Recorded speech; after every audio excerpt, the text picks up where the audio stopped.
you something. I'm convinced that one of the biggest problems with the news is not that we're simply uninformed, is that we are over-informed about the wrong damn things. I can tell you what somebody said on Threads. I'm sure you can too. Somebody else can tell you what Trump said on Truth Social, which, by the way, I don't even know why that website is still live, because y'all have got rid of people for less. People advocating for Gaza, people advocating for minority rights. Y'all have gotten rid of their actual pages, and this whole nutcase has a website? You're lying to me. Sorry. We can tell each other what happened on Instagram in the comment section. I am guilty of screenshotting and talking about that for sure. However, here is my point. There are stories that are happening that are impacting real people, real lives, real communities, real families, and the livelihood of some individuals. And damn near, not even damn near, bro, that is definitely impacting the future of the United States. And those stories are barely getting traction, barely being talked about. So what I'm going to do today is give y'all 5 stories that should be getting way more attention than they currently are. One being Gary, Indiana. How the hell have they been without power for 2 weeks now? I think not only is Gary, Indiana, and some of the northwestern Indiana corridor without power, bro, but there are parts of Tennessee, Memphis that are without power because of storms that happened weeks ago. Make that make sense. Not only that, we got to talk about U.S. and Iran again. And before y'all tune out, I know that ain't got nothing to do with me. It does. Because not only is the Trump administration threatening tariffs on Canada, and they said, I'm about that life because they can damn near cut off some of our electricity. Another story for a little bit later in the episode.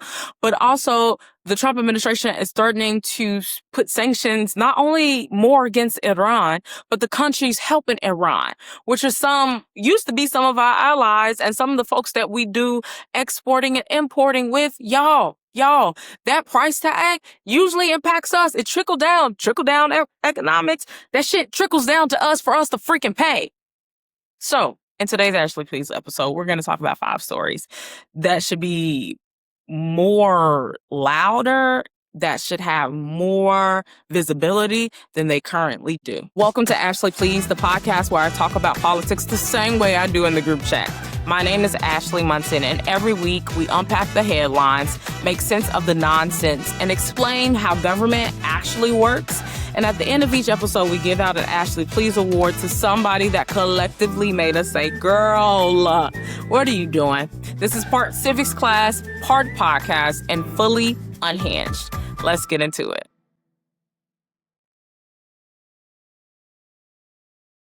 Before officially hopping into the first story I want to cover, let me start with the question. How long is too long to be without electricity?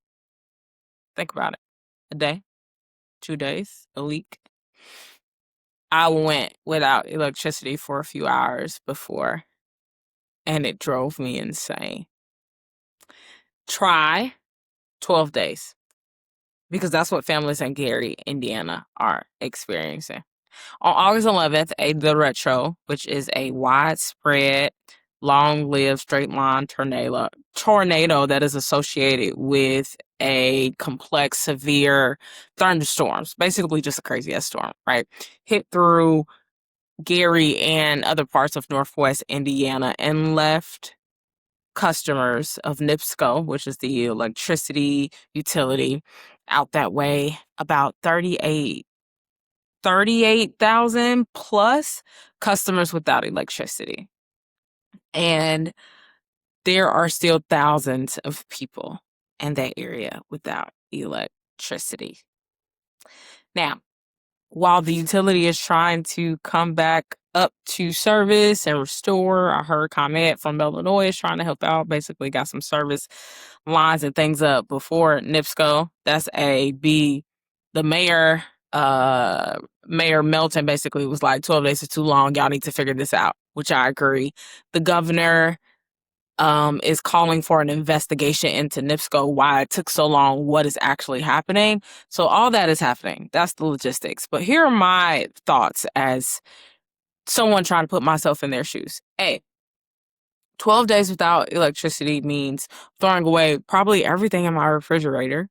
That means starting from scratch whenever the power does get back on. Who knows who just bought groceries It also means trying to operate with a phone, a computer, if you work from home, appliances that need electricity to use. So you have to cook differently. You're probably ordering out and spending more money. You're probably going somewhere during the day to charge your phone so you can stay in contact with family or friends, so you can stay privy to what's happening in your neighborhood when the electricity will come on. Not to mention it's August, y'all. So some of the kids are going back to school. So imagine trying to go back to school and you don't have electricity to do that, essentially.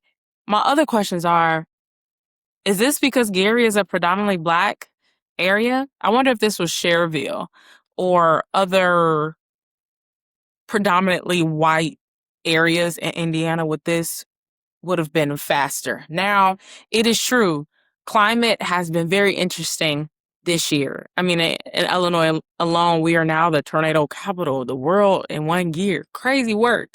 So climate has been interesting all the way around, which means if it's not racial, which I think a piece of it is, it's infrastructure.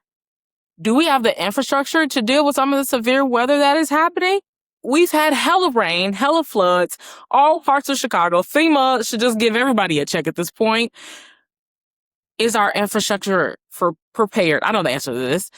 Is the infrastructure prepared for the severe weather that we are experiencing via climate change, via having a president who doesn't take this shit seriously? Those are some of the questions I have. I also have a question about the relationship that Indiana and Israel had. I think earlier this year in April, Indiana announced a partnership with Israel called Iron Nation. Yep, Iron Nation Indiana. And it basically describes a 6 million plus initiative connecting Israeli technology companies with Indiana corporations, businesses, universities, healthcare systems, and communities.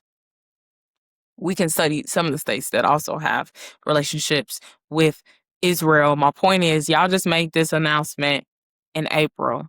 It is August, and a part of that relationship will go help build data centers, if I am not mistaken. Well, the goal of it is to bring new projects into its 30 plus county service territory. So essentially garner more money for Indiana, but it also says the NIPSCO announcement major energy infrastructure agreements involving large technology companies, including Alphabet and Amazon, with NIPSCO providing generation and transmission infrastructure for data centers in northern Indiana. Give y'all the right information. So y'all got infrastructure for data centers, but y'all ain't got infrastructure for neighbors. Y'all got McDonald's money for them, but not McDonald's money for them. Crazy work. I'm just going to let y'all sit with these questions. Story number 2, the U.S. and Iran. This isn't just a sanctions story. If you heard sanctions and probably mentally tuned out, just stick with me. Stay with me for this one because it's going to make sense. So the Trump administration announced new economic pressure on Iran and secondary sanctions for those that are assisting Iran. So it's not just don't help Iran out. It is don't help Iran or there will be consequences for you, which is a much larger foreign policy weapon that is being utilized here. And the question I have is, how far is the United States willing to go to economically harm Iran? Because when you think about the whole debacle, I mean, it's a dumpster fire, but Iran isn't operating in a vacuum, right? So China matters, Turkey matters, the Gulf matters, the Strait of Hormuz matters, the energy market matters. And when you start putting pressure on the economy in that way, it starts to impact your livelihood. So you may not see it right away, but that impacts gas prices, that impacts energy prices, international markets, and it can show up in American military involvement at the end of the day, which is another conversation for another day. But that is why I'm paying attention, because it's not just sanctions on Iran, it's sanctions on allies that are helping Iran, which means if Trump's administration is saying they will get consequences, they will in turn give us consequences for putting those sanctions on them, which is why my third story is about Can you guess it? Story number 3. Trump's Canada fight is bigger than Canada. Let's talk about it. So the Trump administration is threatening 50% tariffs on Canada automobiles as trade talks broke down. So first, Canada is already talking about retaliating, okay? They're talking about imposing a 50% tariffs on hundreds of U.S. products. Not only that, 50%, 25%, 15% on over 700 U.S. products. And those products range from everything from aluminum foil, a household roll of it, to locomotives and steel bridges. So if you're barbecuing on Labor Day, go get your aluminum foil. Now, if anybody asks me, that's my recommendation. But what's also crazy about this is that President Trump is such a child, y'all. He threatened to rename Lake Ontario Lake America because it's next to Canada. Like, it can't get any more. I know you are. What am I? He reminds me of just a badass kid. He needs to get his ass spanked and go sit in the corner. Time out until 2028 is over. Sorry. What's also crazy about this is that Trump continues to have these rash decisions made, and then the federal court just slaps them down, and then it's like a continuous cycle. Trump does something crazy, federal courts say no, or just not now, and their indecision turns out to be, hey, that's illegal. You can't do that according to the Constitution.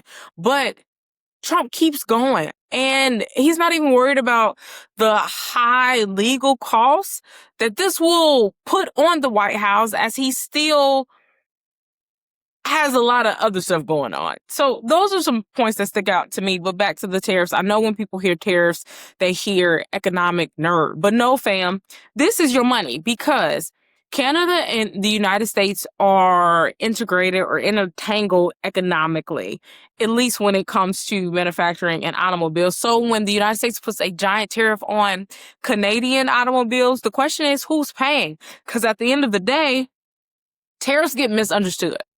Tariffs are a tax on imports. And no matter how politicians try to paint it, oh, it's just we are making another country pay for whatever. That's not true, because eventually tariffs can move through businesses, they can move through supply chains, and eventually they move through who? Consumers. And who are consumers?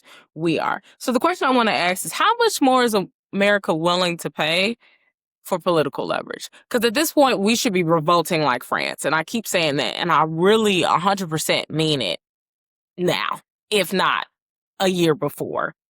Because at the end of the day, all of this is not just what the news headline says. It's not just about Canada. It is about us. We will pay the burden of most of these things.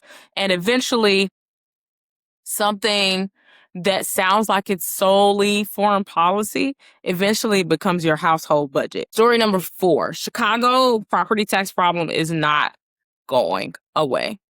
All right, y'all, let's bring it local. Let's bring it home. Because while everybody is arguing about Chicago politics, something very real is happening to Chicago area homeowners. Cook County property taxes are continuously rising. According to a report by the Cook County Treasurer's Office, property taxes have risen for the 32nd consecutive year. I'm 35. Property taxes have been rising my entire life. Are y'all okay? What makes this interesting is that the tax burden is not being evenly distributed. Okay. There are commercial property where, that's specifically downtown, have been struggling since the pandemic. Now, y'all should just raise those bridges like y'all did during the pandemic to keep Black and brown people out of y'all neighborhoods, and y'all can figure out the property tax piece by yourself. Sorry, that was pointed. But meanwhile, residential property taxes are steadily on the rise. So we have a structural problem. Downtown commercial properties are struggling. City and county, they still need revenue. And meanwhile, somebody has to pick up the burden. And who y'all think that's going to be? It's going to be the folks in the residential areas. And we've seen that year after year. And to be vitally clear, that don't think that go together. To be abundantly clear, this isn't a Chicago has bad politicians. Chicago's politicians are the problem. They are. All of them. Every last one is a problem if you ask me. Maybe not as bad, maybe some horrific, but everybody is a problem. But that's not my point today. My point is Chicago has a structural problem that I've been trying to highlight to folks that failed to see that. Chicago has a high pension obligation, which I talked about last week. Go check that episode out. Not only pensions, we have to deal with public safety, schools, transit, infrastructure. Everything freaking costs money. So here's the question. How much can homeowners actually take before things become too politically and economically unstable? I think we are very close to that point, if not at that point, which brings me to my fifth and final story, CPS. The money is still a question. So we know babies went back to school this week with their cute little outfits, preparing for the day of school. Teachers have prepared their classrooms. Parents have bought supplies, probably some they don't need. Hope y'all bought masks. Just a warning. People are preparing to go back to school. Meanwhile, CPS does not have the money in hand that they need, that they have been promised. CPS is beginning the school year with uncertainty about whether additional state funding will come. Now, they've adjusted the budget as if they already have the money, but having the money and expecting to get the money are two totally different things. And this is why I keep telling people you cannot separate education policy from fiscal policy. You can't, because somebody has to pay if the money doesn't come, whether that is a teacher being cut, whether that is a program, whether that is transportation, whether that is a classroom aid. Somebody has to pay somewhere, especially for the student who needs a service that suddenly is not available. This is why I think we should be paying attention to what's happening in CPS, especially as we're talking about a new school board structure, because we're talking about who gets to decide what the Chicago public school education system looks like moving forward. Today, y'all, Gary, Indiana, and the power crisis, the escalating economic pressure on Iran, the U.S. and Canada sanctions, Chicago property taxes, and CPS. Those are 5 stories I think we should all be taking a look at. Last 2 are specifically if you're in Chicago or Illinois broadly, because it's all connected. Infrastructure, money, school, transportation, all of it is connected. And I think at some point, we the people are going to have to respond, and maybe not in a way that we are used to responding, but something's got to give.